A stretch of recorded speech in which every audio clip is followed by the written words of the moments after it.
Kei te ahu whakamua a raukawa me ngā iwi o te arawa, whai muri ho i te whakaaitanga i waitohua e rāua me te karauna mo te mana whakarauiri i te awa o Waikato. Kua herea i nāia nei te kāwanatanga kia noho pūmau me ngā uri o te tahatonga o Waikato ki te para i te tahi huarahi ki mua.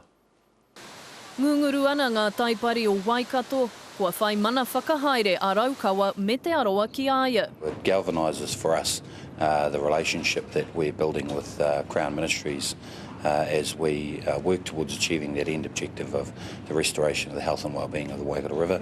I wai tohua tēnei whakaitanga i wainga i te minita take Māori me ngā iwi o te aroa me raukawa i te rānei. Hei papa mo te whakatika i ngā raru, kua pāngia ki tō rātau awa tūpuna no tērā rautau. Koina i te wāhanga o te awa o Waikato e kōrero tiake.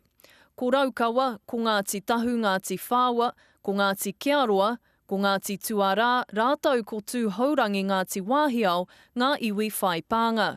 Ahakoa kua toka kē te ture mana whakahaere awa e te whare pāremata i te rātau, kaore tērā e āta tutuki ka noho pēhea ngā iwi ki te tēpū, mō ngā kōwhiringa katoa ka huake i roto i ngā tau e heke mai nei. These accords create a foundation for us to do things, not just talk about things. E ai hoki ki te heamana o te puari o te arawa, ina ka whai moata te krauna ki te noho tahi me ngā hapu o te motu, ka taia e ia te tutuki wawe i ngā aitua taiao pēnei i arena. The early meaningful engagement where there was cooperation and co-drafting of strategies that will then look at restoration of environments. Pēnei ngā whakaitanga kokoraho ka herea tonu e nei whakaitanga kia uru mai te kāwanatanga hou a te rua te kaumāwaru o whiringa ārangi.